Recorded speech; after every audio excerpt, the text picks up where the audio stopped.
Senators Villar, Camille, and Mark. Ito ba'y magkakaroon, sir, ng epekto sa majority? Tingin mo, sir? Depende yan sa pagkuano, depende yan how they treat that threat, kung threat yan sa kanila, yung ginagawang investigation. If sila ay matakot, ay mananatili sila dyan sa mayorya. At least, kung mayorya ka, naka-align ka sa Malacanang, baka sakali,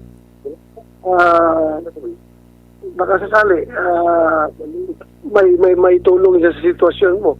Pero kung ikaw ay magalit, ay alis ka talaga sa mayorya at pupunta ka sa minority.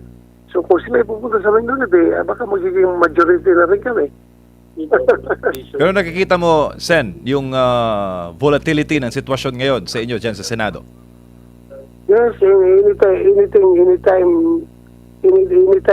can happen. Hindi po gano'n ka-stable yung majority ng Senado. Hindi po gano'n sila ka-stable. Anytime, pwede may mangyari. Yung namumuang partner, Opo, Sen, kapansin-pansin yung mga nasa minority, sila po yung nagiging bida sa mga kaso po. Yun nga. Ewan ko kung coincidence yan or talagang pinagplanuhan. Hindi natin alam.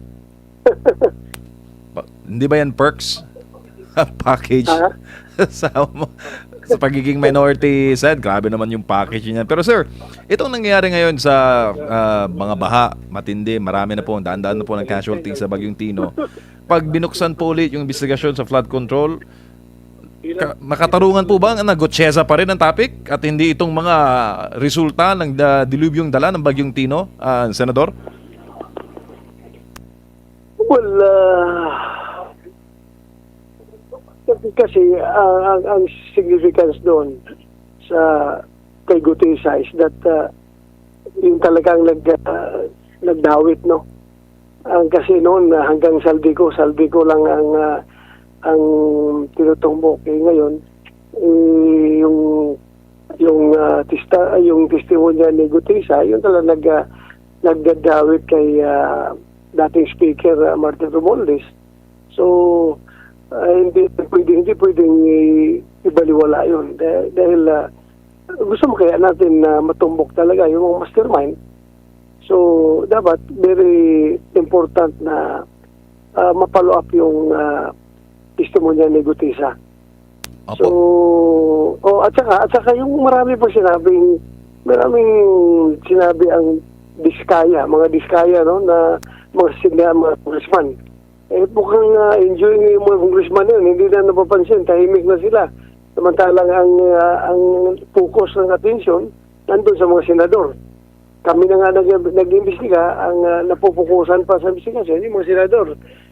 Anyway, kung may kasalanan yung mga kasamahan ko, ipananagutan nila yan at kaya na lang harapin yan. Pero hindi pwedeng kalimutan yung mga congressman na napakarami nun na binanggit ng Diskaya. Ang binanggit na niya 17. Mabuti kung 17 lang yan, baka mas marami pa.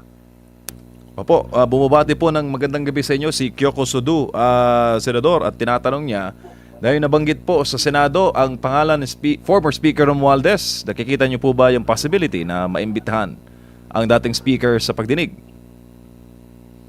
Pero kung seryoso ang Blue Ribbon Committee, pwede namang imbitahan at pero hindi pwedeng pilitin. Pwedeng imbitahan pero hindi pwedeng pilitin na mag-appear dahil nga meron tayong interparliamentary courtesy. Congressman pa rin naman siya hanggang ngayon. So kung gusto niya magpaliwanag at voluntaryo siyang pupunta after maimbitahan, then wala sigurong problema. Walang problema dahil may nangyari naman na mga ganyan, no? Voluntaryo. Huwag lang pilitin. Pero si Saldico ay dapat talagang mapilit itong humarap dahil wala na itong parliamentary courtesy na pwedeng pagmamayabang dahil hindi naman siya senador, resign naman siya.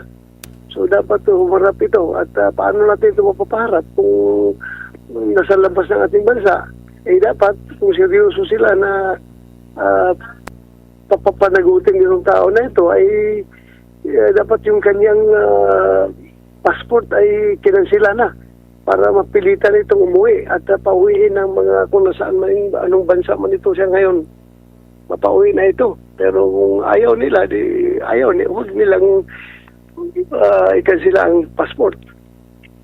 Opo, tsaka meron daw death threat, Senador. May mga banta raw sa buhay, kaya naisin man daw na bumalik ng Pilipinas, abay self-preservation muna dahil may mga death threat, sir. Si Zaldico. Ay, nako. Death threat, baka imagine na niya yun dahil sa galit ng tao sa kanya. Na-imagine na niya yung death threat na yan. Opo, at saka tinatanong dito ni Jeanette at bumabati rin sa iyo, Sen, ng magandang gabi. Sabi niya, imposible naman daw na yung nakakataas kay Zaldico o parang ibig niya sabihin yung speaker, dating speaker, walang alam doon sa ginagawa ng dating APRO chairman, Senador. Imposible. Imposible hindi magkikilos yung APRO chairman kung walang approval ng boss mo. Yung direct boss niya is the speaker. Hindi man niya pwedeng mag-discarte dyan ng sarili niya. With the clearance naman palagi sa speaker yan. So, hindi po pwedeng saldi ko lang